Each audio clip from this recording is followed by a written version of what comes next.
The House of Saxe-Coburg and Gotha, the enigmatic German-rooted dynasty that shaped modern British monarchy, holds a treasure trove of secrets beneath its regal facade.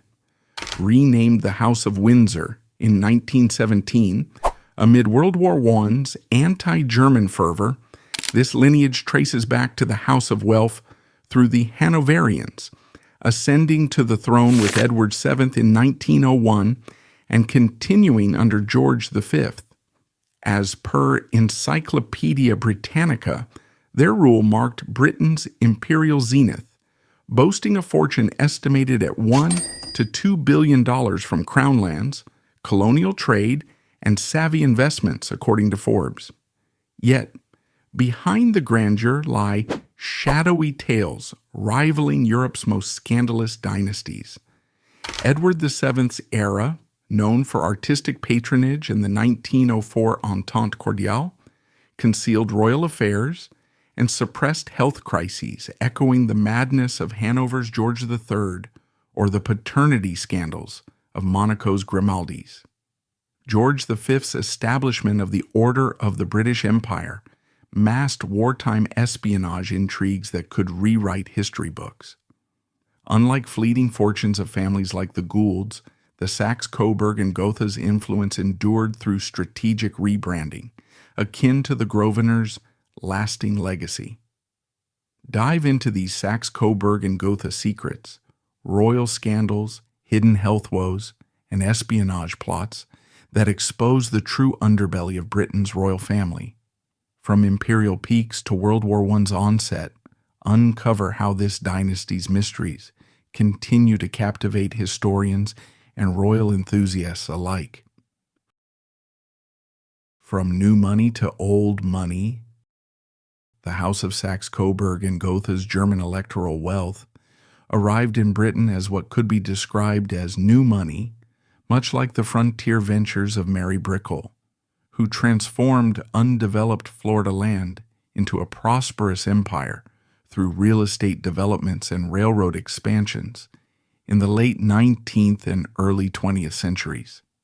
This wealth originated from their duchy in Germany, rooted in electoral privileges and princely estates that included lands, forests, and revenues from agriculture and mining. But when it crossed over to Britain through Queen Victoria's marriage to Prince Albert in 1840, it was perceived as foreign and recently acquired, lacking the deep-rooted generational prestige of Britain's established aristocratic families. However, the families skillfully transitioned this into old money status, characterized by enduring influence, cultural refinement, and institutional integration.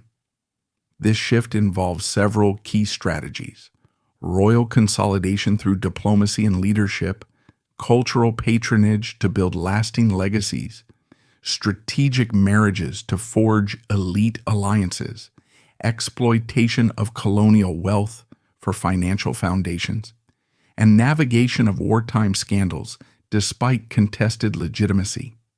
Their assets, including crown lands, colonial trade profits, investments, and cultural holdings, were preserved and passed on, unlike other fortunes that dissipated. Let's explore each aspect in depth to understand how this transformation unfolded. First, royal consolidation played a pivotal role, highlighted by Edward VII's diplomatic charm and George V's steadfast leadership during World War I, which paralleled the expansive imperial reach of the Habsburg dynasty. Edward VII ascended the throne in 1901, following the death of his mother, Queen Victoria, who had reigned for over 63 years, marking the end of the Victorian era and the beginning of the Edwardian period. Known for his affable personality and multilingual abilities, he was fluent in French, German, and English. Edward actively engaged in personal diplomacy that reshaped Britain's international relations. He made state visits to France in 1903, where he charmed Parisian crowds during a trip that included attending the opera and meeting with President Émile Loubet, helping to thaw long-standing Anglo-French rivalries stemming from colonial disputes in Africa and Asia. This effort culminated in the signing of the Entente Cordiale on April 8, 1904, a series of agreements that resolved territorial issues, such as British recognition of French influence in Morocco, in exchange for French acknowledgement of British control in Egypt. The Entente wasn't a formal alliance, but a mutual understanding that reduced tensions and laid the groundwork for cooperation against rising German power, much like how the Habsburgs, through figures like Emperor Charles V in the 16th century, expanded their influence across Europe via diplomatic marriages and treaties that spanned from Austria to the Netherlands and Spain, creating a vast, interconnected empire. Edward's approach consolidated British imperial holdings by fostering alliances that protected trade routes and colonial interests, turning the monarchy into a symbol of stability and turning that initial new money perception into one of entrenched power. George V, who succeeded his father in 1910, further solidified this through his handling of World War I, which erupted in 1914 after the assassination of Archduke Franz Ferdinand. George demonstrated leadership by making over 450 visits to troops, hospitals, and factories between 1914 and 1918, boosting morale and showing personal commitment. He implemented food rationing at Buckingham Palace in 1917 to align with public hardships, restricting the royal household to the same limits as ordinary citizens, which included reduced meat and bread portions. Amid surging anti-German sentiment, fueled by events like the sinking of the Lusitania in 1915 and Zeppelin raids that killed hundreds, George made the decisive move on July 17, 1917, to change the royal family's name from Saxe-Coburg and Gotha to Windsor, inspired by Windsor Castle, a symbol of British heritage dating back to the 11th century. This proclamation also stripped German titles from British relatives, such as the Duke of Cumberland, to distance the monarchy from its Teutonic origins. George V's actions during the war, from declaring war on Germany on August 4, 1914, to overseeing the armistice on November 11, 1918, echoed the Habsburgs' resilience in maintaining control over diverse territories during conflicts like the 30 Years' War, even as their empire faced fragmentation. By embedding the family within Britain's national narrative, Edward and George transformed their new money roots into a timeless institution, ensuring the monarchy's survival amid revolutionary threats elsewhere in Europe. Moving to cultural patronage, Edward VII's support for the Royal Academy of Arts and George V's involvement in the establishment of the BBC mirrored the legacy-building efforts of Gertrude Vanderbilt Whitney with her museum. Edward VII was deeply invested in the arts, regularly attending exhibitions at the Royal Academy, which had been founded in 1768 under King George III to promote British visual arts. During his reign, he commissioned portraits and sculptures, hosted artists at court functions, and encouraged the Academy's summer exhibitions, which featured works by prominent painters like John Singer Sargent and Lawrence Alma Tadema. This patronage wasn't superficial. It positioned the monarchy as a central figure in the Edwardian cultural boom, a period marked by advancements in theater, literature, and design, including the rise of Art Nouveau influences. Edward's efforts helped sustain the Academy through financial support and royal endorsements, fostering an environment where British artists could thrive amid international competition. This approach was akin to Whitney's founding of the Whitney Museum of American Art in 1930, where she used her Vanderbilt inheritance to create a space dedicated to modern American artists like Edward Hopper and Georgia O'Keeffe, preserving and promoting national creativity against European dominance. George V extended this patronage into modern media with his role in the BBC's early development. The British Broadcasting Company was formed in 1922 as a consortium of radio manufacturers, transitioning to the Public British Broadcasting Corporation in 1927 under a royal charter. George supported this by allowing royal events to be broadcast, culminating in his first Christmas message on December 25, 1924, delivered live from Sandringham House to an audience across the empire via shortwave radio. Written with input from Rudyard Kipling, the speech emphasized unity and reached millions, from Britain to India and Australia, using emerging technology to connect the monarchy directly with subjects. This innovation paralleled Whitney's museum in its aim to democratize culture, as George's broadcasts preserved British values and traditions globally, elevating the family's new money status to one of intellectual and cultural authority that endured beyond their era. Marriages were another cornerstone, with Edward VII's union to Alexandra of Denmark and George V's to Mary of Teck, reflecting the elite alliances pursued by Aristotle Onassis.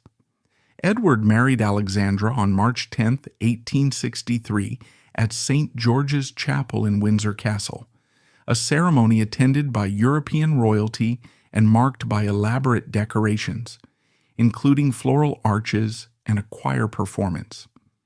Alexandra, daughter of King Christian IX of Denmark, often called the father-in-law of Europe, due to his children's marriages into other royal houses, brought valuable Scandinavian connections that bolstered Britain's position in Northern Europe amid tensions with Prussia.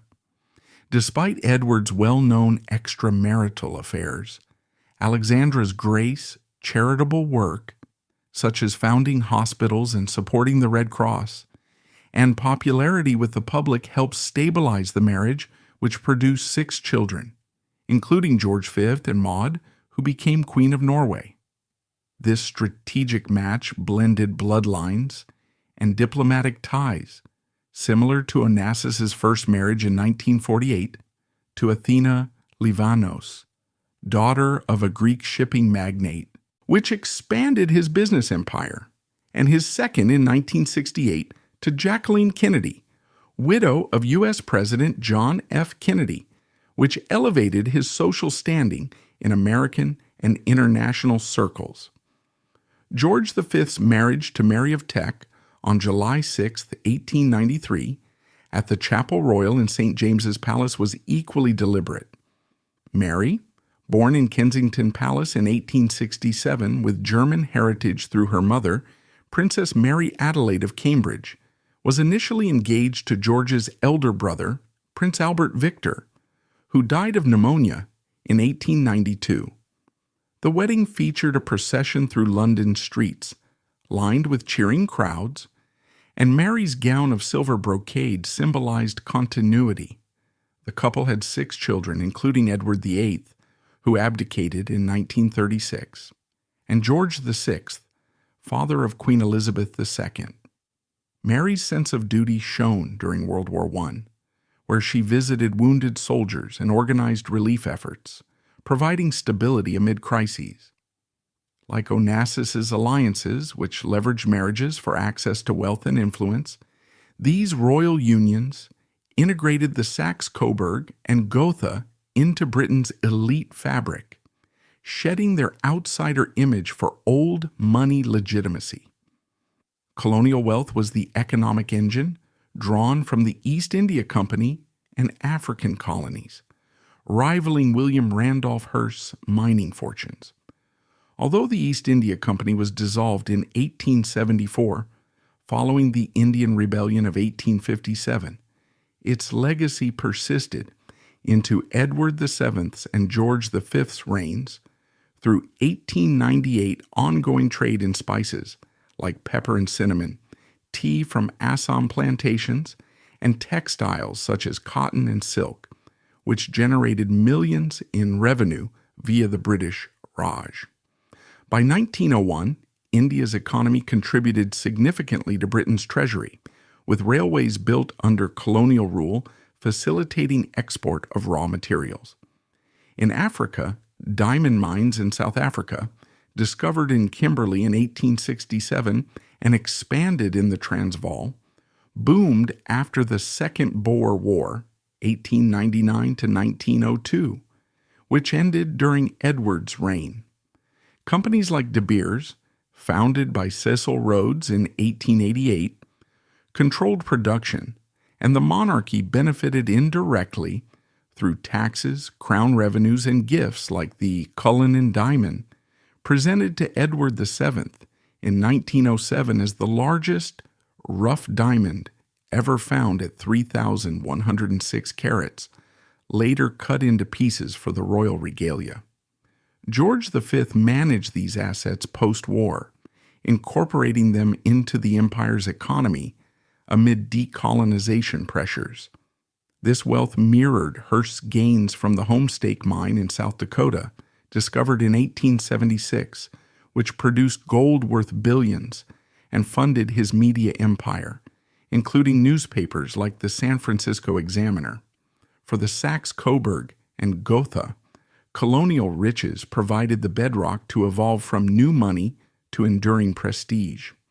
Wartime scandals and German ties challenged their legitimacy, akin to Edward L. Dohany's Teapot Dome scandal. During World War I, the family's German heritage became a liability. George V was first cousins with Kaiser Wilhelm II, whose aggressive policies led to the war, and other relatives like Charles Edward, Duke of Saxe-Coburg and Gotha, served in the German army. Anti-German riots in London in 1915 targeted businesses with German names, and rumors of espionage swirled, including unfounded claims of royal sympathy for the enemy. Scandals included the 1917 Gotha bomber raids using aircraft from the family's ancestral duchy that killed 162 civilians in London, prompting public outrage. Edward VII had pre-war scandals like his affair with actress Lily Langtry in the 1870s, but George faced greater scrutiny, renouncing all German titles in 1917 and changing the family name. This echoed Dohany's 1920 scandal, where he bribed U.S. Secretary of the Interior Albert Fall for oil leases on federal land in Wyoming, leading to trials and a tarnished reputation in American oil circles. Despite questions about their British loyalty, the Saxe-Coburg and Gotha navigated these, emerging with strengthened ties. The dynasty's assets were diverse and robust. Crown lands included Buckingham Palace, renovated under Edward VII, with additions like the East Front facade, completed in 1913, serving as the administrative hub, and Sandringham House in Norfolk, acquired in 1862 but expanded by Edward for hunting and family gatherings, valued for its 8,000 hectares of farmland and woodlands. Colonial trade continued from Indian goods and South African diamonds, with mines like Premier yielding the Cullinan, enhancing exports. Investments spanned railways, such as backing the London and Northwestern Railway expansions in the early 1900s, and industrial ventures in steel and shipping. Cultural assets featured the Royal Collection, housing over 1 million items, including Rembrandt's The Shipbuilder and His Wife, and Van Dyck portraits, plus jewels like the Koh-i-Noor from India, acquired 1849, and Cullinan pieces, held in trust but symbolizing opulence. Edward VII's secret affair with Alice Keppel. The affair between King Edward VII and Alice Keppel, which began in 1898 and endured until his death in 1910, represented a profound and multifaceted relationship that transcended mere romantic involvement. It was a carefully orchestrated arrangement, known within the highest echelons of British society as an open secret, yet meticulously shielded from public exposure to preserve the monarchy's dignity and Edward's carefully curated image as a sovereign. Edward, affectionately known as Bertie among his intimates, had been married since 1863 to Queen Alexandra, a Danish princess renowned for her elegance, poise, and unwavering commitment to royal obligations. Alexandra embodied the ideal of Victorian and Edwardian queenship, dutiful, publicly adored, and resilient in the face of personal challenges. However, Edward's reputation for amorous pursuits was long-standing, dating back to his days as Prince of Wales, when he engaged in numerous liaisons that reflected his hedonistic inclinations.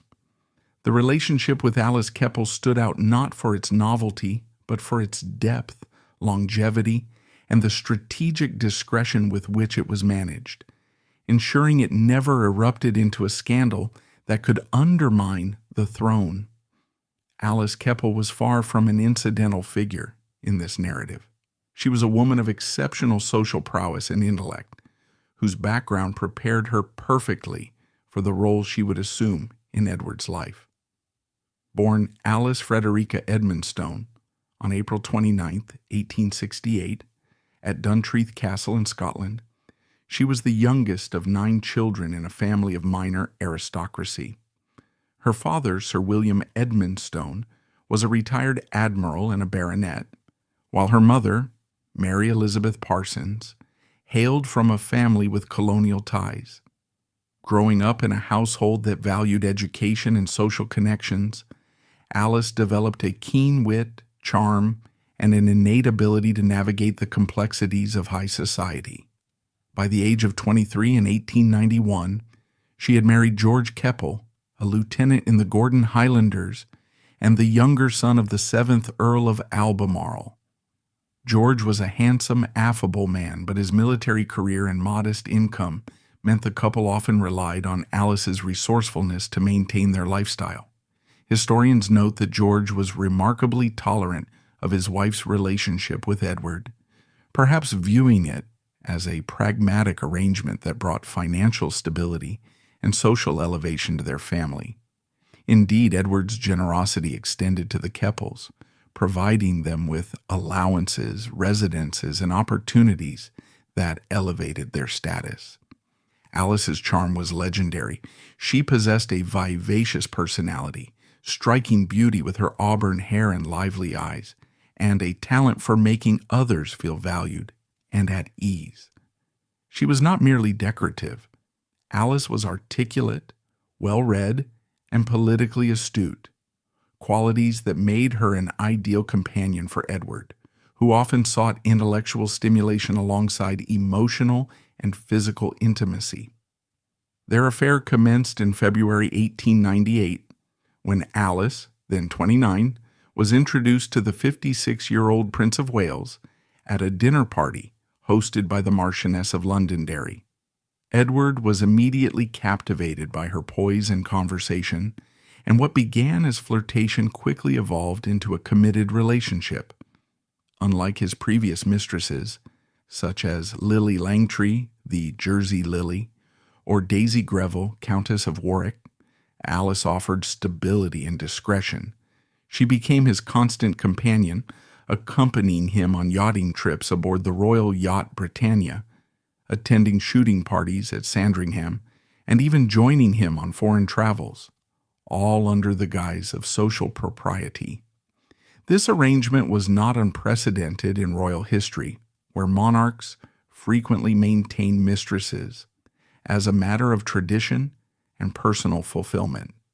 For instance, George IV, while Prince of Wales in the 1780s, had secretly married Maria Fitzherbert, a Catholic widow, in defiance of the Royal Marriages Act and religious prohibitions, necessitating utmost secrecy to safeguard his succession. Similarly, Edward's relationship with Alice echoed this pattern of deep commitment veiled in confidentiality, but it distinguished itself through Alice's active role in court life. She was not confined to the shadows. Edward granted her unprecedented access, including invitations to Buckingham Palace in Balmoral, where she mingled with diplomats, politicians, and nobility.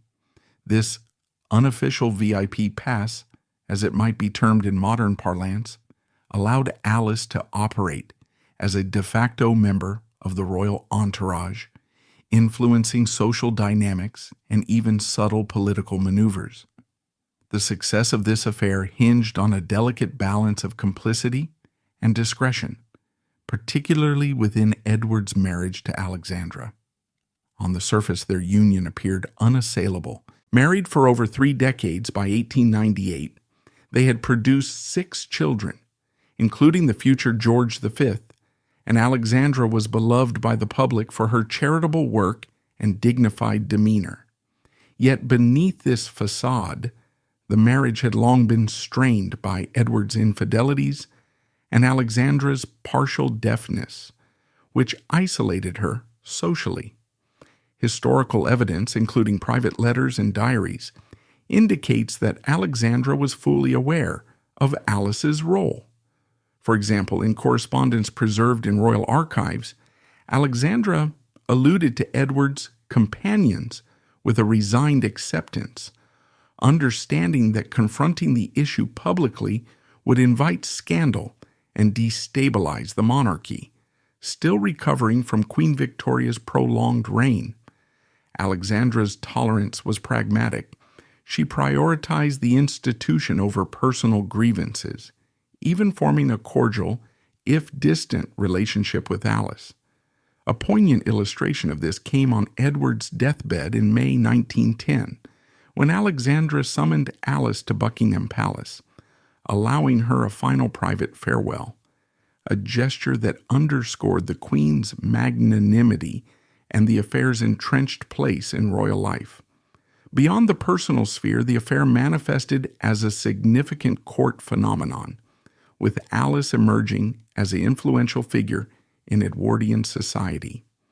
Edward ascended the throne in January 1901 upon Victoria's death, ushering in an era of opulence and international diplomacy that contrasted sharply with his mother's austere Victorian court.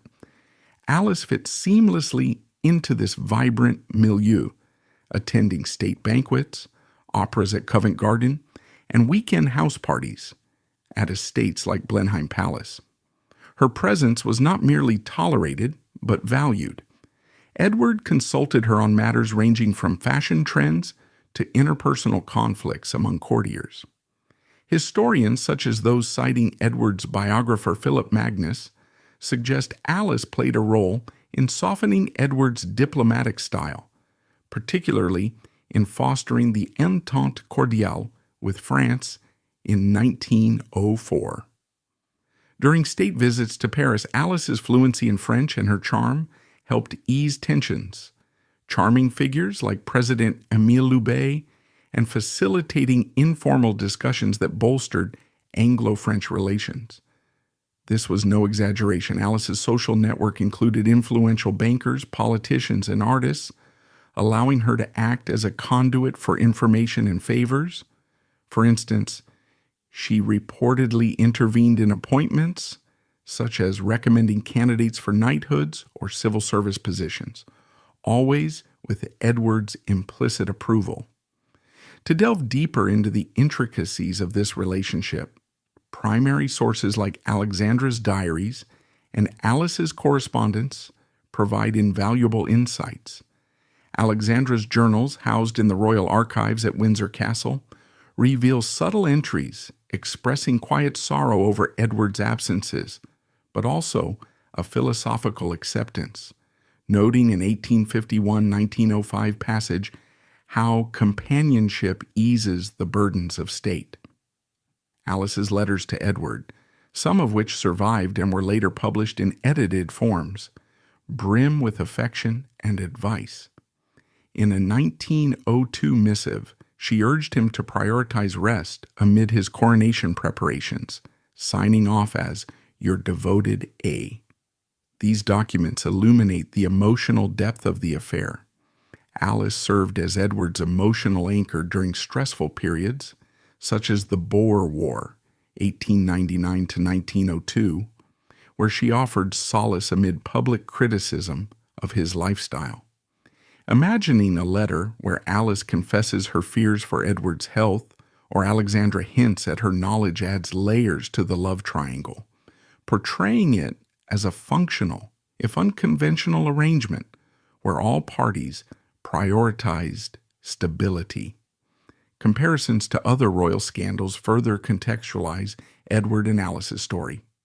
James IV of Scotland, from the Stuart dynasty in the late 15th century, maintained a series of mistresses, including Margaret Drummond, whose influence at court mirrored Alice's, but ended tragically with suspected poisoning.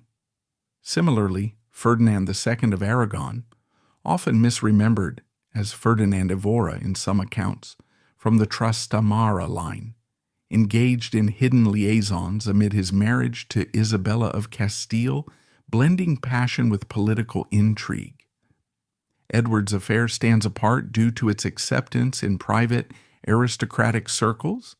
Guests at Marlborough House parties knew of Alice's status yet maintained silence, while remaining concealed from the broader public, shielded by a compliant press and societal norms that excused male royal indiscretions.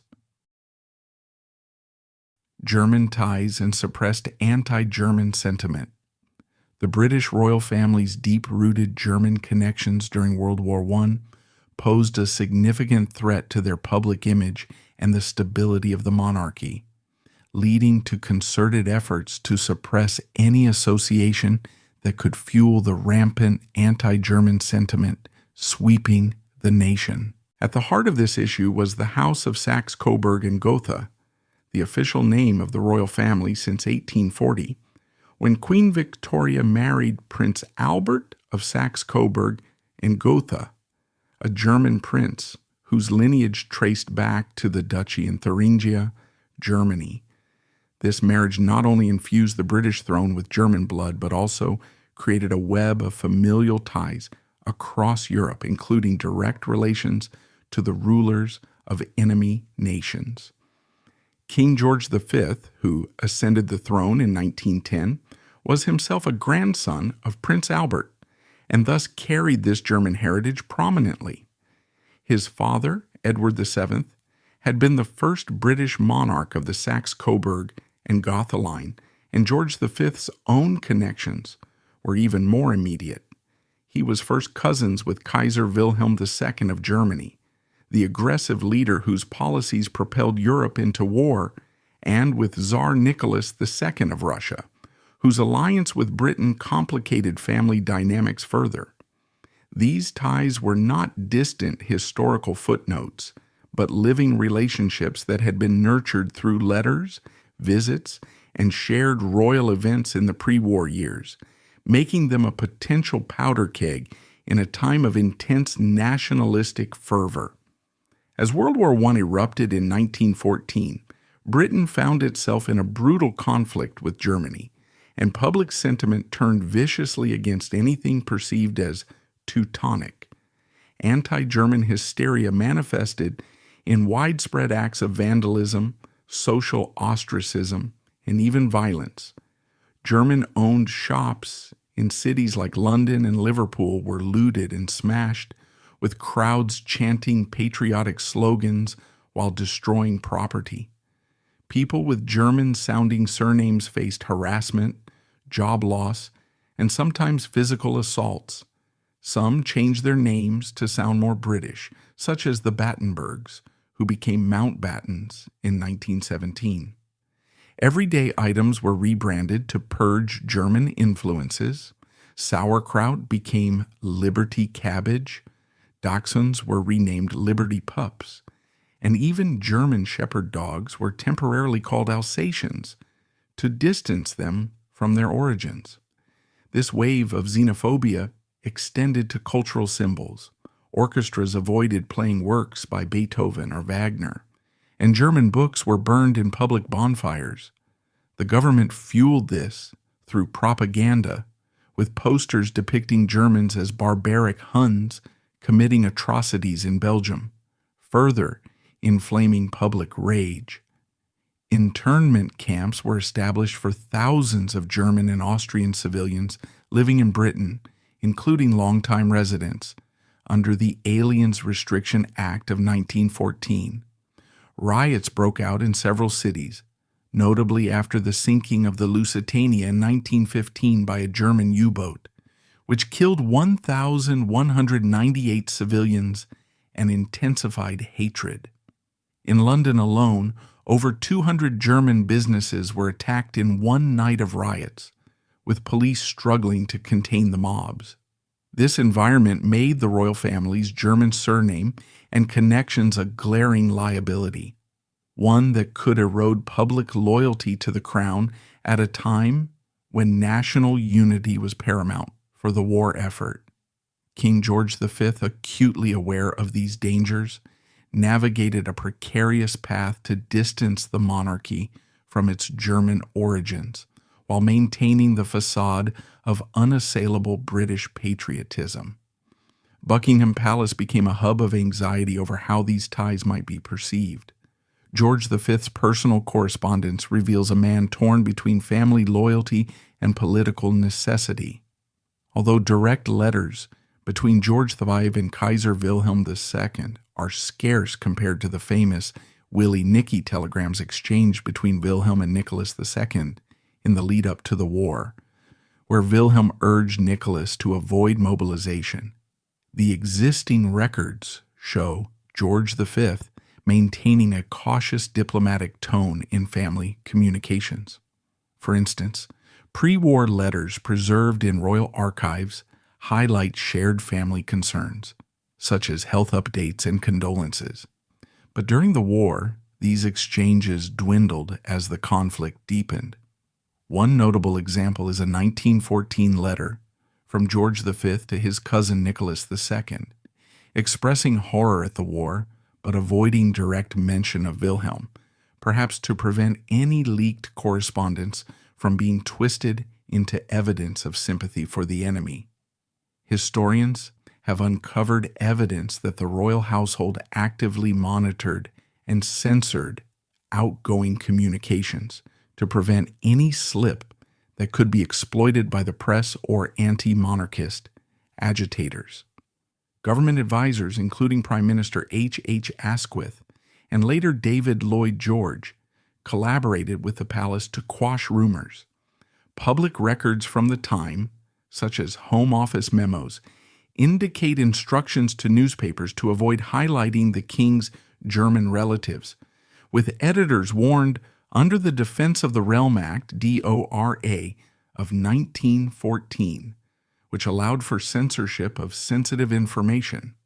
This suppression extended to school curricula and public speeches, where references to the royal family's European ties were minimized or reframed as purely historical, emphasizing instead George V's British upbringing and service in the Royal Navy. The culmination of these efforts came in 1917, amid escalating anti-German violence and military setbacks, when George V orchestrated a dramatic rebranding of the monarchy.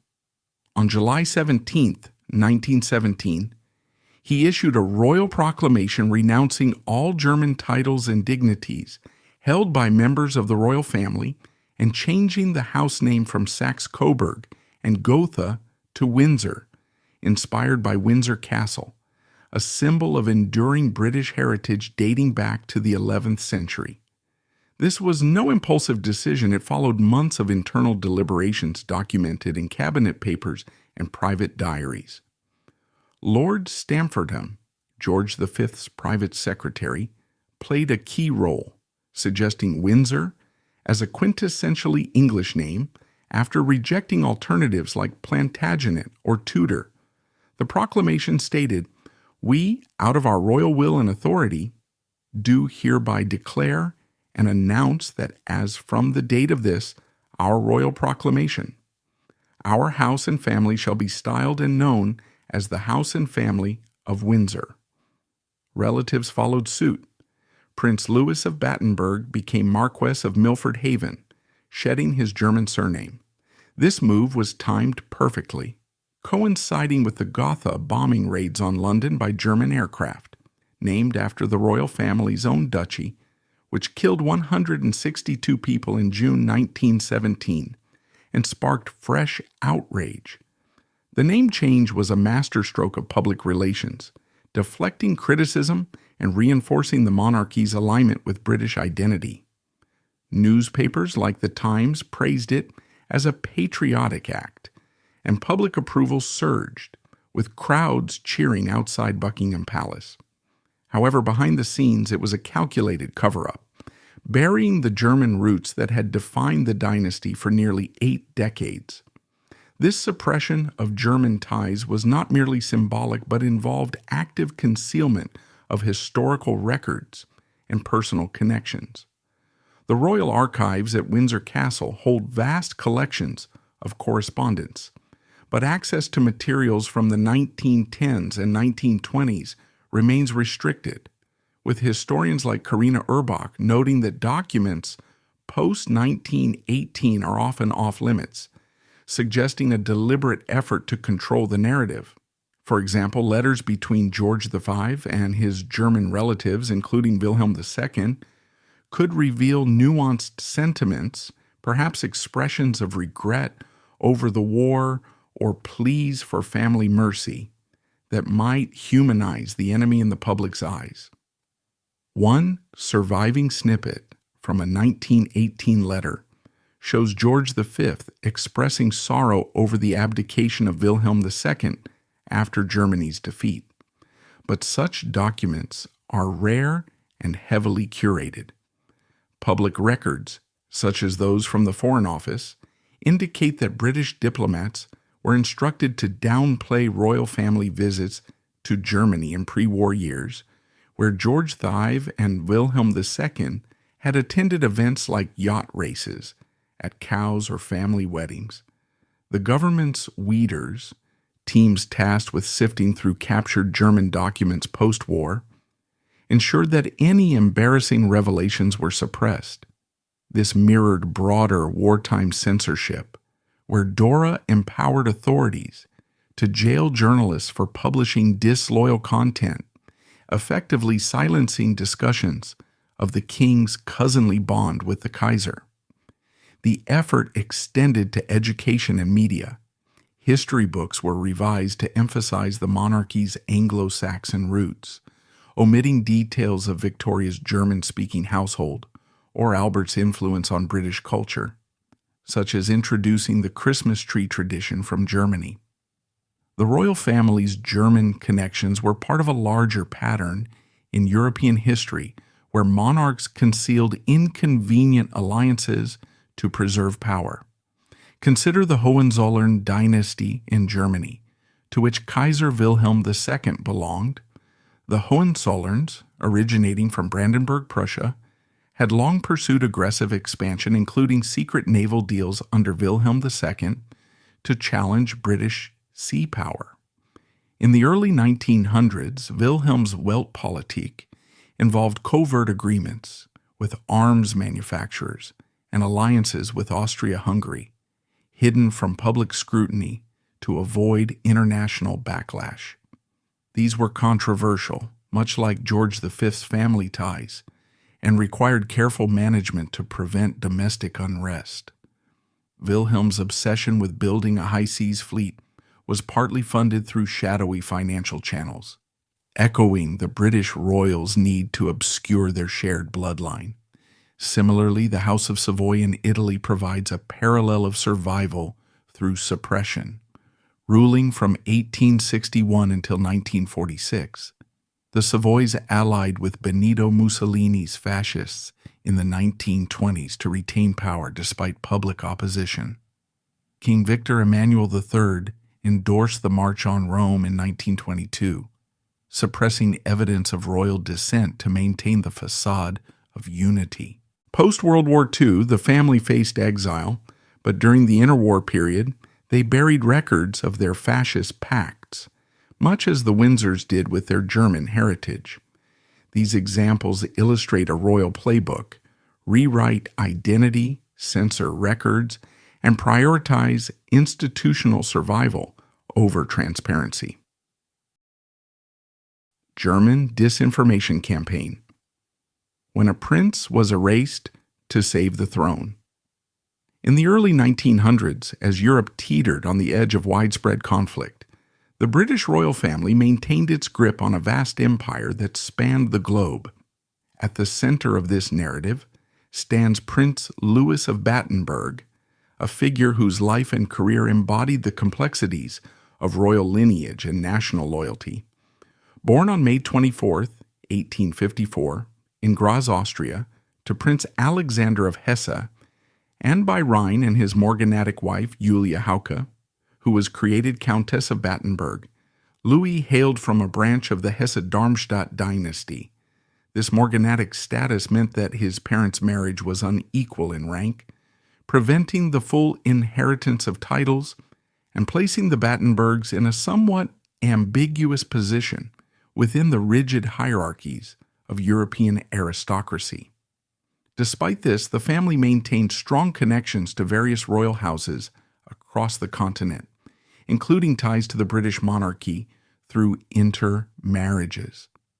Louis, however, chose to forge his path in Britain, a decision that would define his legacy but also lead to his eventual erasure amid a wave of disinformation and anti-German hysteria.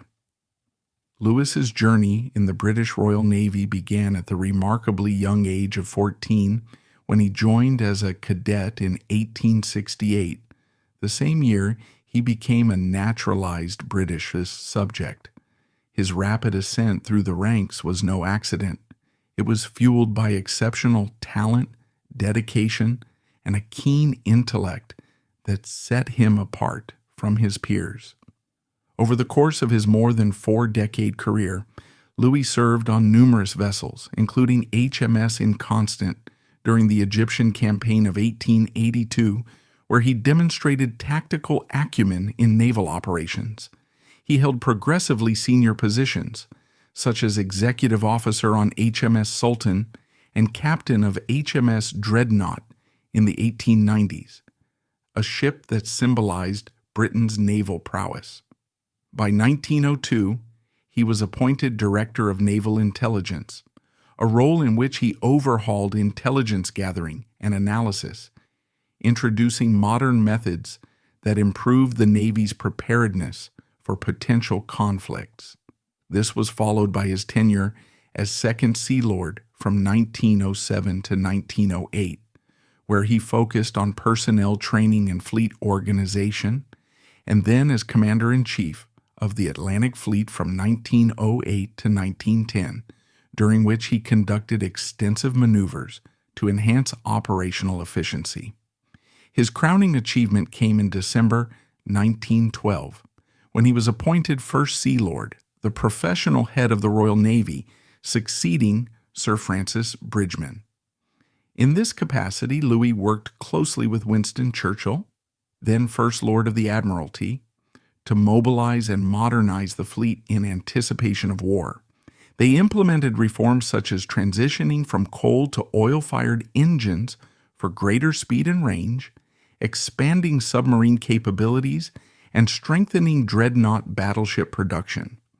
Louis's innovations included advocating for wireless telegraphy for better communication at sea and improving gunnery training, which significantly boosted the Navy's combat readiness. His contributions were widely recognized. He was promoted to Admiral of the Fleet in 1914, and contemporaries praised him as a visionary leader who transformed the Royal Navy into a formidable force capable of dominating the seas. Britain at the time owed much of its maritime supremacy to his efforts, which ensured the fleet was primed for the challenges ahead. Yet, as World War I erupted on July 28, 1914, following the assassination of Archduke Franz Ferdinand, the landscape shifted dramatically. The conflict pitted Britain against Germany, igniting a ferocious anti-German sentiment that permeated every layer of British society. This wave of xenophobia was not spontaneous. It was amplified by a disinformation campaign propagated through newspapers, political rhetoric, and public discourse, often fueled by wartime propaganda machines that sought to unify the nation against a common enemy. Headlines in publications like The Times and the Daily Mail sensationalized any perceived German influence, portraying individuals with Teutonic connections as potential fifth columnists. Prince Louis, despite his impeccable service record, became a prime target due to his birth name and origins. His family ties to German royalty were distant but undeniable. Through his marriage in 1884 to Princess Victoria of Hesse, and by Rhine, a granddaughter of Queen Victoria, he was linked to the broader European royal network. More specifically, Kaiser Wilhelm II, the German emperor leading the war effort against Britain, was his wife's first cousin, making Louis a relative by marriage. Additionally, Louis's brother, Prince Henry of Battenberg, had married Queen Victoria's daughter, Princess Beatrice, further entangling the family with the British crown. But these connections were twisted in the public eye to suggest disloyalty. There was absolutely no concrete evidence to support claims of Louis's disloyalty. He had formally renounced his German titles and allegiances upon naturalization in 1868 and had devoted his entire adult life to British service, including participating in actions against German interests, such as during the Boxer Rebellion in 1900, where British forces allied against Imperial Germany. His loyalty was affirmed by high-ranking officials, including Churchill, who later wrote in his memoirs that Louis was as English as the Battle of Trafalgar. Nevertheless, the disinformation campaign gained momentum. Newspapers dubbed him a German soldier in a high seat, insinuating that his position allowed him to sabotage British efforts from within. Rumors spread of supposed leaks to German intelligence, fabricated stories of divided loyalties, and even accusations that his reforms were designed to weaken the Navy. This smear was part of a broader pattern of wartime hysteria, where German-sounding names were vilified, dachshunds were attacked in the streets, and cultural icons like Beethoven's music were boycotted. Politicians, including some in Parliament, echoed these sentiments, with figures like Conservative MP William Joynson Hicks questioning the wisdom of having a German prince in command during a war against Germany. The pressure mounted relentlessly through the summer and autumn of 1914. Public outrage manifested in petitions, editorials, and even threats, creating an atmosphere where facts were overshadowed by fear and nationalism. By October 29, 1914, just 3 months into the war, Louis was compelled to resign as First Sea Lord. The resignation was handled discreetly, without fanfare or official acknowledgement of his decades of exemplary service, which included over 40 years of dedication and innovations that had directly contributed to Britain's naval dominance. In his resignation letter to Churchill, Louis expressed regret, but emphasized his unwavering loyalty, stating that he stepped down to avoid any distraction from the war effort. It was a profound betrayal for a man who had sacrificed personal heritage for national duty, only to be discarded due to baseless suspicions rooted in his ancestry. The move was seen by some contemporaries as a necessary sacrifice to appease public opinion, but it highlighted the destructive power of disinformation in eroding trust and careers. This episode with Louis was symptomatic of a larger crisis engulfing the British monarchy. The ruling house, known as Saxe-Coburg and Gotha since 1840 through Queen Victoria's marriage to Prince Albert, bore an overtly German name that became increasingly untenable. Public murmurs grew louder, questioning why Britain was led by a dynasty with such evident Teutonic roots during a war against Germany. King George V, who ascended the throne in 1910 and was Louis's close relative.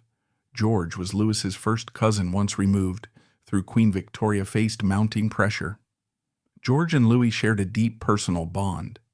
They had grown up together, with Louis often acting as a mentor figure, and George had appointed him to the First Sea Lord position. The anti-German sentiment extended beyond individuals to institutions. Riots targeted German-owned businesses, with over 500 shops looted in London alone in 1915. German nationals were interned, and even innocuous items like sauerkraut were renamed Liberty Cabbage to purge German influence from daily life. The monarchy's survival hinged on addressing this perception crisis.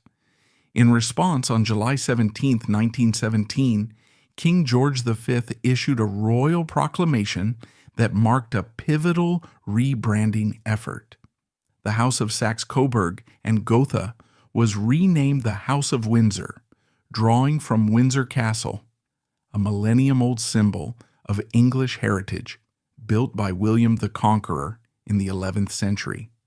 This change was not merely cosmetic, it involved a comprehensive purge of German elements from the royal identity. All British royals with German titles were required to relinquish them and adopt British surnames. For Louis, this meant abandoning Prince Louis of Battenberg in favor of Louis Mountbatten, an anglicized version translating Battenberg, meaning Mountbatten. He was created Marquess of Milford Haven on November 7, 1917, a title that, while honorable, represented a demotion from his princely status, as Marquess ranks below Duke in the peerage system. His children, including George, future second Marquess, Alice, mother of Prince Philip, Louise, future Queen of Sweden, and Louis, future Earl Mountbatten of Burma, also adopted the Mountbatten name. This erasure extended to the family's historical narrative. Official records and public discourse downplayed their German origins, effectively rewriting their heritage to align with British nationalism. The name change was a calculated move to counter the disinformation campaign's narrative that the monarchy was inherently German. It quelled public dissent, reinforced loyalty to the crown, and allowed the family to project an unassailably British image. Yet for Louis, it signified the loss of his ancestral identity, tied to centuries of Hessian nobility. Despite this, he accepted the change with characteristic grace, viewing it as essential for the monarchy's stability. The broader implications were profound. Other relatives, such as the Duke of Teck, Mary of Teck's brother, Queen Consort to George V, became the Marquess of Cambridge, and the Duke of Cumberland lost his British peerages. This collective renunciation severed formal ties to German royalty, including the Kaiser, whose bellicose actions had exacerbated the war. Even after his resignation and rebranding, Louis's story reflects remarkable resilience and continued contribution. He did not retreat into bitterness or exile. Instead, he assumed advisory roles, providing discreet counsel to the Admiralty on naval strategy during the remainder of the war. His expertise was instrumental in operations like the Battle of Jutland in 1916, where British fleets, bolstered by his pre-war reforms, held their own against the German high seas fleet. Louis maintained his dignity, corresponding with former colleagues and mentoring younger officers, all while living quietly at his home in Kent. His loyalty remained unshaken, even as he witnessed the monarchy's transformation that had cost him personally. Tragically, Louis passed away on September 11, 1921, at the age of 67, from heart failure, just as the post-war world began to stabilize. His funeral at Westminster Abbey was attended by King George V and naval dignitaries, a belated recognition of his service. The legacy of Louis extended far beyond his lifetime. manifesting most notably through his grandson, Prince Philip. Louis's daughter, Princess Alice of Battenberg, born in 1885 at Windsor Castle, led a tumultuous life.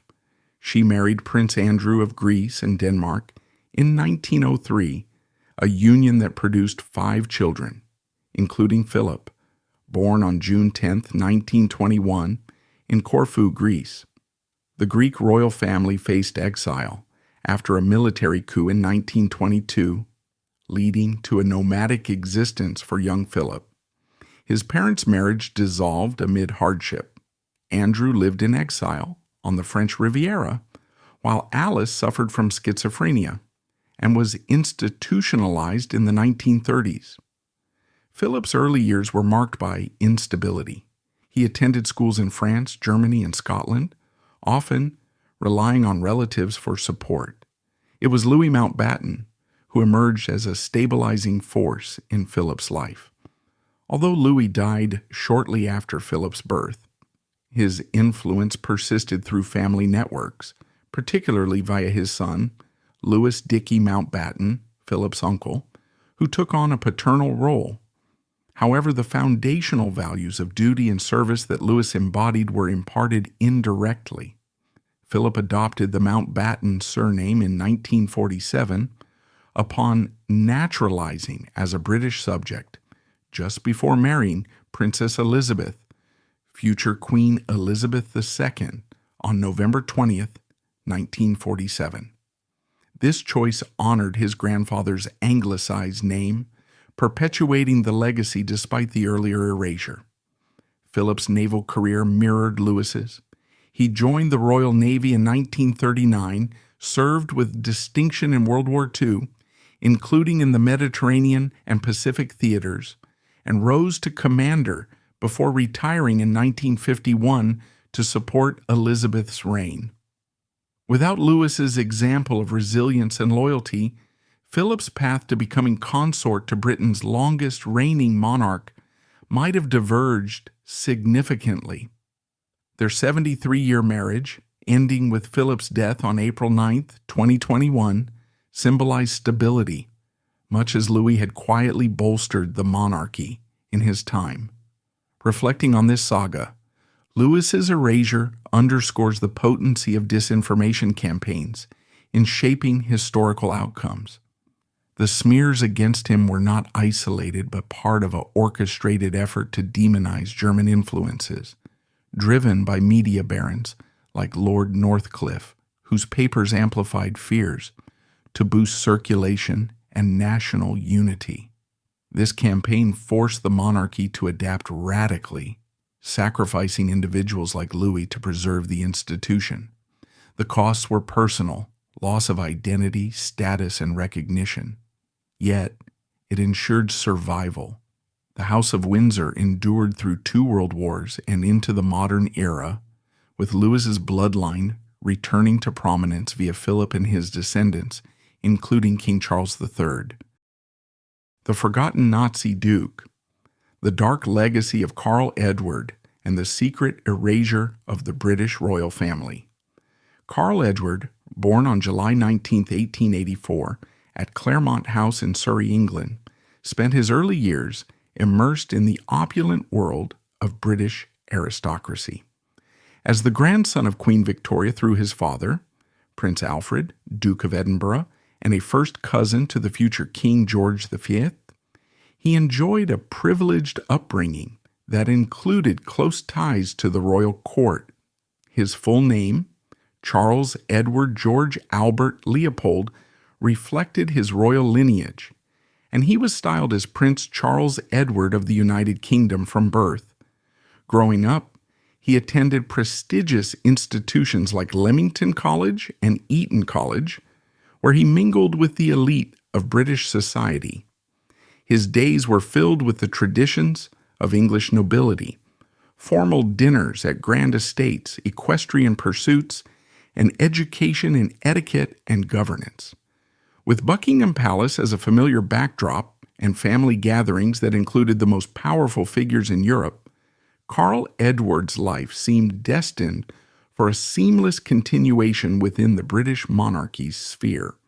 However, fate intervened dramatically in 1900 when his father Alfred succumbed unexpectedly to throat cancer at the age of 55.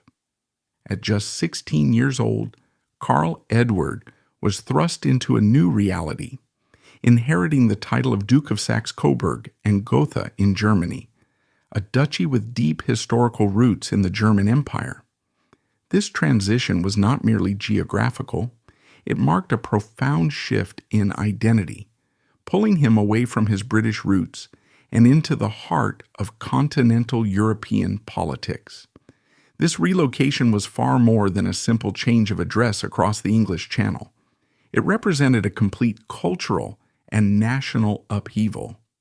Leaving behind the familiar rhythms of English life, afternoon teas, cricket matches on manicured lawns, and the genteel pursuits of British high society, Karl Edward arrived in a Germany under the influence of Kaiser Wilhelm II, his uncle by marriage.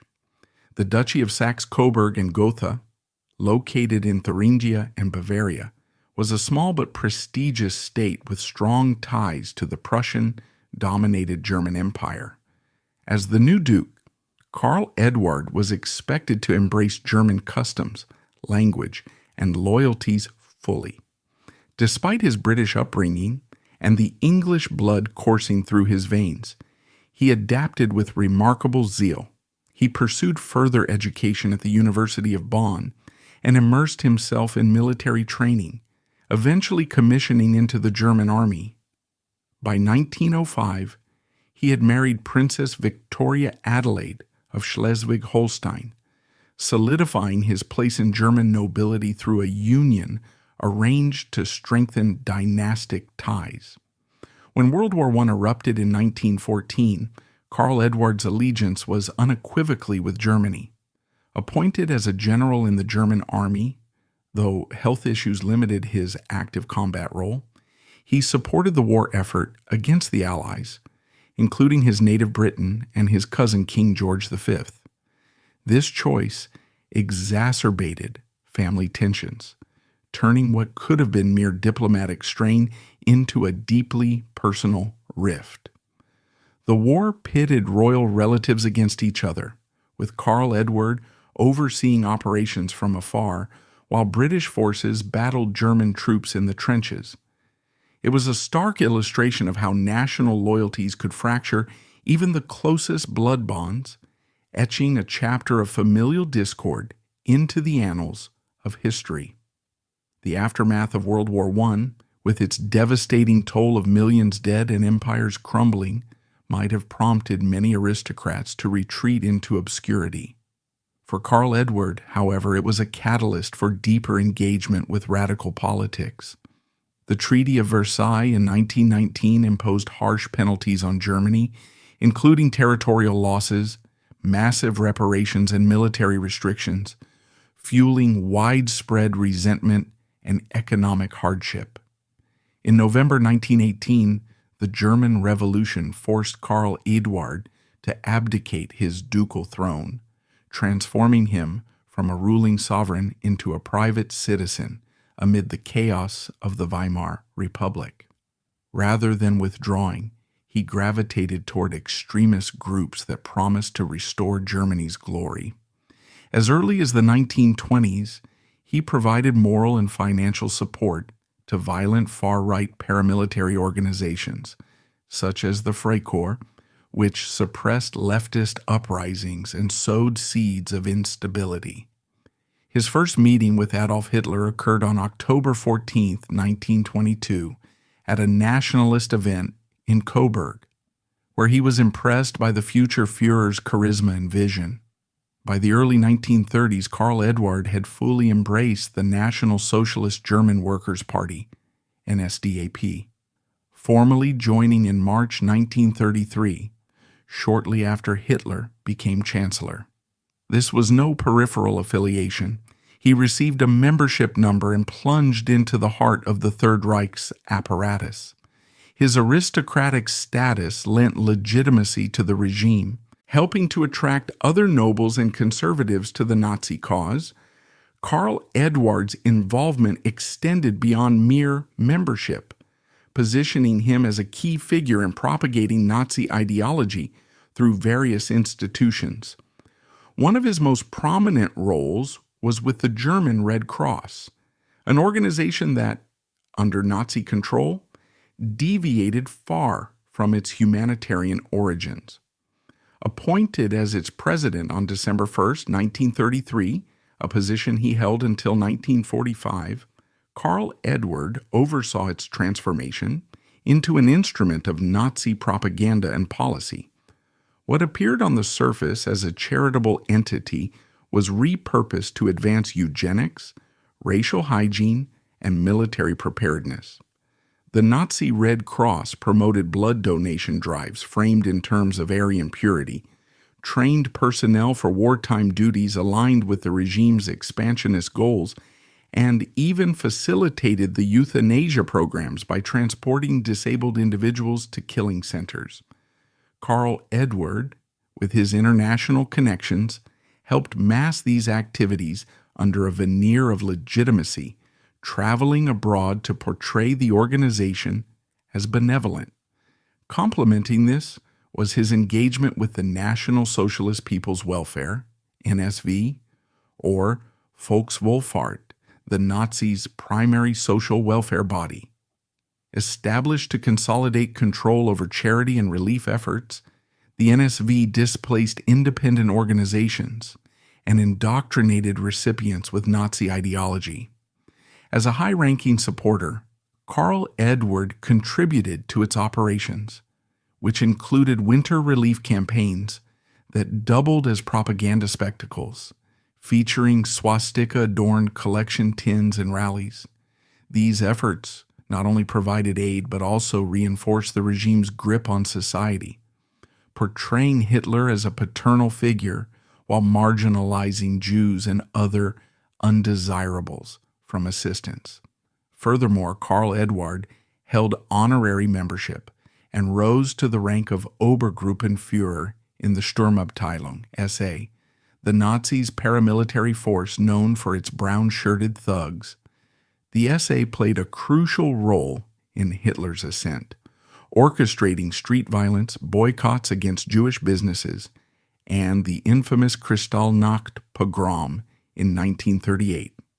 Although the SA's influence waned after the Night of the Long Knives in 1934, Karl Edward's association with it underscored his commitment to the regime's brutal tactics. He was not a passive observer but an active participant, lending his ducal prestige to these shady entities and helping to normalize the Nazis' authoritarian rule. It is essential to contextualize how a man of such illustrious British heritage ended up deeply entangled with Nazism. Karl Edward was no ordinary German noble. He was Queen Victoria's grandson, educated in England, and related to the British throne. Yet by the 1930s, he was marching in step with Hitler's vision. Germany's socio-economic turmoil provided fertile ground. Hyperinflation in the 1920s wiped out savings. The Great Depression of 1929 brought mass unemployment, and Versailles' humiliations stoked revanchist sentiments. Hitler's rhetoric of national revival, economic recovery, and anti-communism resonated with many, including aristocrats like Karl Edward, who feared Bolshevik revolution and saw Nazism as a bulwark against chaos. However, his involvement was deliberate and proactive. He actively chose this path, perhaps influenced by his early exposure to German militarism and a desire to prove his loyalty to his adopted homeland. By 1932, he had participated in the Harzburg Front, a coalition of right-wing parties that allied with the Nazis against the Weimar government. His Coburg residence became a hub for nationalist activities, and he campaigned vigorously for Nazi candidates in elections. This alignment was evident in his public actions. He flew the swastika over his properties and used his position to advocate for Hitler's policies. Far from keeping a low profile, Karl Eduard sought visibility, leveraging his royal connections to bridge the gap between traditional aristocracy and the new regime. In 1937, Karl Eduard's role as a Nazi representative brought him into the spotlight on the international stage during a highly controversial royal event in London. Sent as an emissary of the Third Reich, he arrived to meet King George VII, who had ascended the throne following the abdication of Edward VIII in December 1936, and was crowned on May 12, 1937. As George VI's cousin, Karl Eduard's presence at events surrounding the coronation was laden with tension.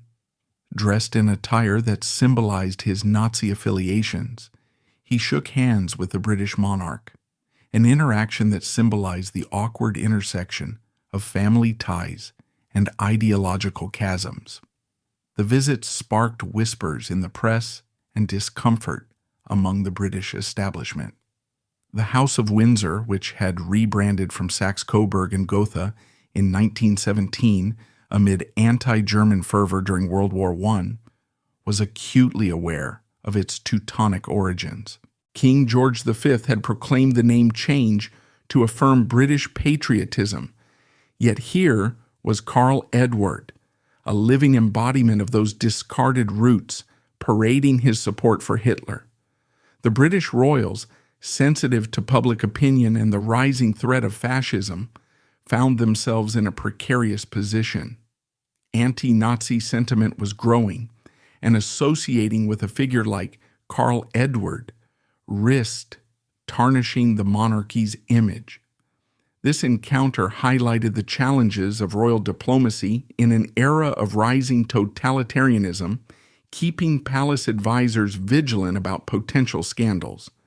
The event was not just a family reunion, but a diplomatic minefield where personal relations clashed with national interests. As World War II concluded in 1945, with Germany devastated and the Nazi regime dismantled, Karl Eduard faced the repercussions of his choices. Captured by American forces in June 1945, he was interned for several years while undergoing denazification proceedings. The German courts, tasked with purging Nazi influences, classified him as an active supporter of the regime in 1949, though later appeals downgraded this to a lesser category of guilt, Mitläufer, or fellow traveler. This verdict was controversial. Historians like Jonathan Petropoulos have argued it was unduly lenient. Given Karl Eduard's high-level roles, he was stripped of honorary citizenships, had his public assets confiscated, including properties and finances tied to the state, and faced substantial fines that left him impoverished. Although he avoided imprisonment, unlike many Nazi leaders executed or jailed at Nuremberg, his life was irreparably damaged. Once a globe-trotting duke mingling with kings and dictators, he became a social outcast, living in seclusion in Coburg until his death from cancer on March 6, 1954, at age 69. His family, including his 5 children, bore the stigma, with his son Hubertus killed in action during the war. The most striking aspect of Karl Eduard's post-war fate was the British royal family's resolute disavowal. After 1945, his name was systematically expunged from official Windsor records, as if he had never been part of the family tree. This erasure was a calculated move by the House of Windsor to sever any links to German or Nazi associations, especially in a Britain still healing from the Blitz and wartime losses. Desperate to project unassailable Britishness, the royals employed what can be described as a masterful strategy of historical omission. In contrast to other scandalous figures such as Edward VIII, later Duke of Windsor, who abdicated in 1936 to marry American divorcee Wallis Simpson and exhibited Nazi sympathies, including their 1937 tour of Germany where they met Hitler, Karl Eduard received no such acknowledgement. Edward's story, fraught with intrigue and his pro-appeasement views, remains a fixture in royal histories. Yet Karl Edward was relegated to obscurity, a spectral figure in the family's narrative, hidden away like an embarrassing secret in a locked attic. Alexandra's secret health struggles. Queen Alexandra, Albert Edward's wife, the Prince of Wales, later King Edward VII, in a union orchestrated by Queen Victoria to secure dynastic alliances. From the outset, Alexandra captivated the public with her elegance, beauty, and charitable endeavors, becoming a symbol of grace and poise. Yet behind this facade lay profound health challenges that she endured in silence, severe progressive deafness and debilitating bouts of depression. These conditions, exacerbated by personal tragedies, royal duties, and societal expectations, were meticulously concealed by the court to preserve the monarchy's untarnished image. Alexandra's struggles highlight the intersection of personal vulnerability and public obligation in an era when disabilities and mental health issues were stigmatized and hidden from view. Alexandra's deafness emerged early in her life, likely rooted in a hereditary condition known as otosclerosis, a disorder that causes abnormal bone growth in the middle ear, leading to gradual hearing loss. Medical historians, drawing from family records, note that this ailment was prevalent in her lineage. Her sister Dagmar, who became Empress Maria Feodorovna of Russia, also exhibited signs of hearing impairment, and it was passed down to some of Alexandra's descendants, including her granddaughter Princess Alexandra, Duchess of Fife. As a child, Alexandra experienced mild hearing difficulties, but these intensified during her young adulthood. By her early 20s, following her marriage and the birth of her first children, the condition had progressed significantly. A pivotal moment came in 1867 when Alexandra, then 22 and pregnant with her third child, suffered a severe bout of rheumatic fever, a bacterial infection that ravaged her body, causing high fevers, joint inflammation, and lasting damage. This illness not only left her with a permanent limp due to knee stiffness, but also accelerated her hearing loss, as the inflammation likely contributed to further deterioration in her inner ear structures.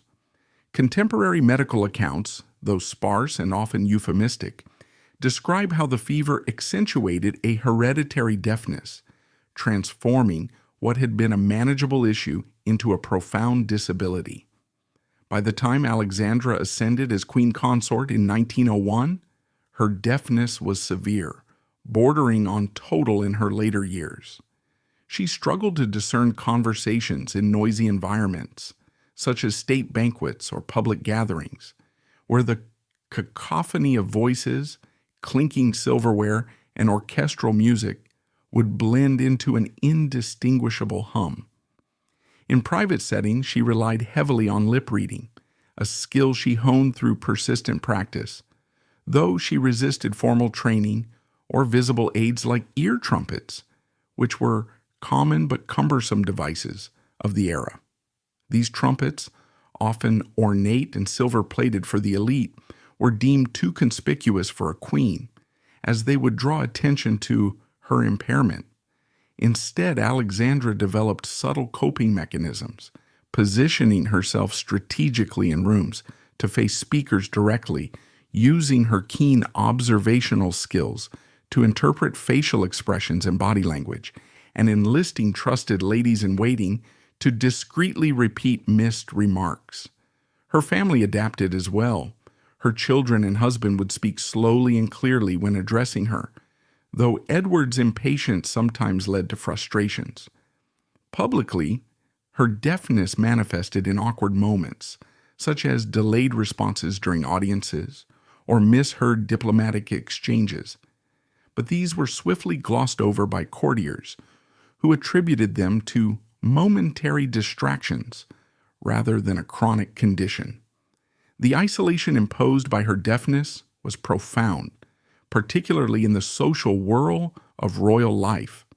Alexandra, once an avid lover of music and theater, passions she shared with her musically inclined husband, found herself increasingly detached from these pleasures. Concerts at Buckingham Palace or operas at Covent Garden became ordeals rather than enjoyments, as she could only perceive vibrations or faint melodies. This sensory deprivation contributed to a sense of alienation, compounding her emotional burdens. Despite this, Alexandra projected an image of unwavering composure. She continued to host elaborate events such as the annual garden parties at Marlborough House, where she would greet hundreds of guests with her signature warm smile and graceful nods, masking any auditory gaps. Her fashion choices also played a role in concealment. High collars and elaborate chokers, which became her trademark, were partly functional, drawing attention upward and away from any visible signs of strain. Historians note that her Alexandra limp, a stylish gait adopted after her 1867 illness, inadvertently became a fashion trend among society ladies who mimicked it with limping skirts designed to create a similar effect. This unintended glamour helped divert scrutiny from her underlying health issues, turning potential vulnerabilities into emblems of elegance. Intertwined with her physical ailment was Alexandra's battle with depression, a condition that plagued her intermittently throughout her adult life and intensified in her later years. In the Victorian and Edwardian eras, depression was poorly understood, often dismissed as nervous exhaustion, melancholia, or even moral weakness, especially among women of high status. For Alexandra, the roots of her depression were multifaceted, stemming from personal betrayals, familial losses, and the relentless demands of her role. Her marriage to Edward VII, while affectionate in many ways, was marred by his notorious infidelities. Edward, dubbed Bertie by intimates, maintained a string of mistresses, including actresses like Lily Langtry and society figures like Alice Keppel, whose presence was an open secret at court. Alexandra, aware of these affairs from early in their marriage, endured them with stoic dignity in public, but privately, they eroded her self-esteem and fostered a deep-seated loneliness. Letters from her confidants, such as those preserved in the royal archives, reveal veiled references to her low spirits following discoveries of Edward's liaisons, with one 1870s correspondence noting her withdrawal into prolonged silences during family gatherings. Tragedy struck further blows to her mental health. The death of her eldest son, Prince Albert Victor, known as Eddie, in 1892 at the age of 28, from influenza complicated by pneumonia, devastated her.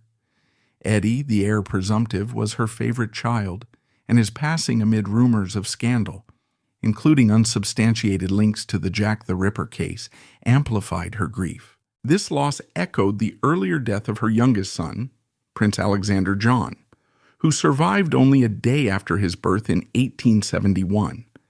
These bereavements plunged Alexandra into periods of profound sorrow, during which she retreated to her private apartments at Sandringham or Marlborough House, avoiding social obligations.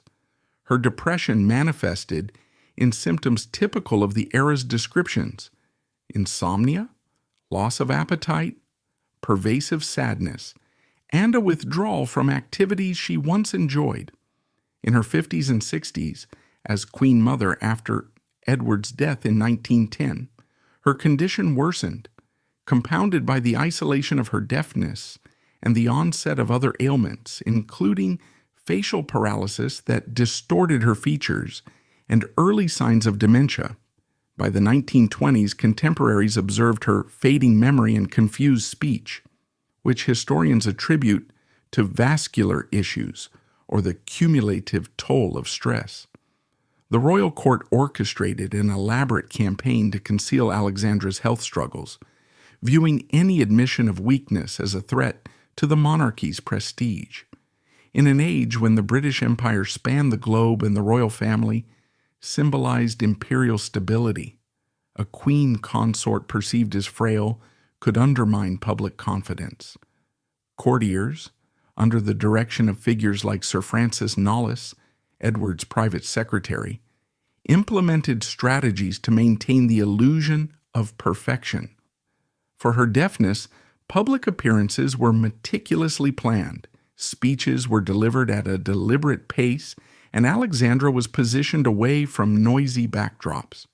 If she missed a cue, aides would intervene seamlessly, reframing it as royal decorum rather than impairment. Medical consultations were conducted in utmost secrecy. Doctors like Sir Frederick Trevis, who treated her, recorded notes using coded language, describing her hearing loss as slight auditory inconvenience to minimize its severity in official documents. Her depression was guarded even more fiercely, as mental health carried a heavier stigma.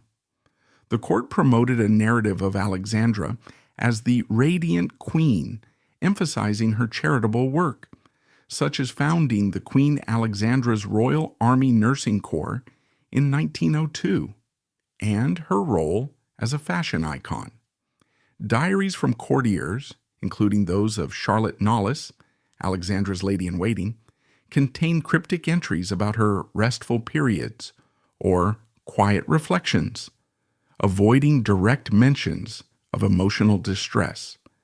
When Alexandra experienced acute episodes such as after Eddie's death, the palace issued statements attributing her absences to minor indispositions or travel while she recuperated in seclusion.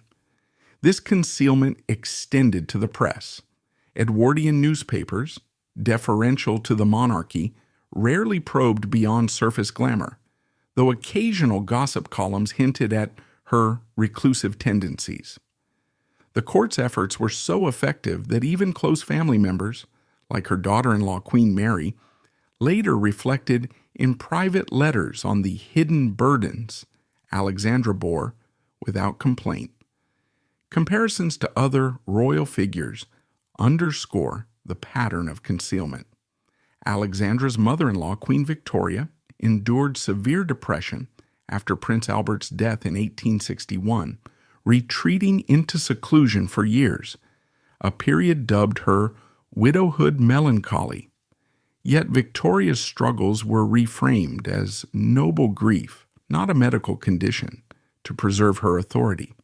Similarly, in the 20th century, Princess Charlene of Monaco faced rumors of depression and exhaustion in the 2010s, with the palace issuing vague statements about health treatments abroad, echoing the obfuscation tactics used for Alexandra. Even non-royals like Barbara Hemingway, wife of Ernest Hemingway, hid her depression to maintain a facade of glamour, as detailed in biographies highlighting the era's stigma. Alexandra's case stands out due to the stakes involved. As queen consort during a transitional period for the monarchy, amid rising republicanism in the lead-up to World War I, her vulnerabilities were seen as national liabilities. In her final years, Alexandra's health declined markedly. By 1920, at age 76, she suffered a heart attack followed by facial paralysis that caused a drooping mouth and slurred speech, conditions she concealed with heavy makeup, veils, and limited public appearances. Her dementia progressed, leading to confusion and memory lapses, as noted in family accounts describing attacks where she felt insects crawling in her brain. She died on November 20th, 1925, at Sandringham House from heart failure, her obituary praising her as a beloved queen without mentioning her lifelong battles. That's a wrap for today's video.